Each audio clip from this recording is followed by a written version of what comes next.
WhatsApp's disappearing messages feature allows you to send messages that will automatically deleted from the chat after a certain period of time. This feature is designed to enhance privacy and encourage more ephemeral conversations.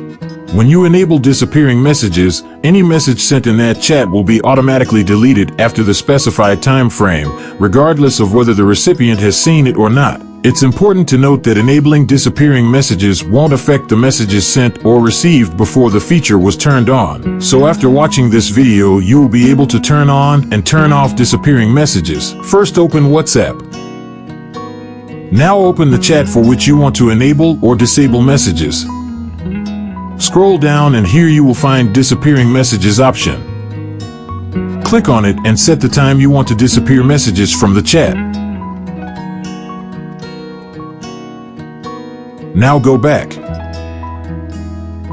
Here you can see that I have set the time to disappear the chat after 7 days. If you want to disable this message timer, then again go to this chat and open disappearing messages. Now to turn off disappearing messages, click on off option. Go back and here you can see that I have turned off disappearing messages. I hope this video will help you to enable and disable messages from a specific chat. Please like the video and subscribe to my channel. Thank you.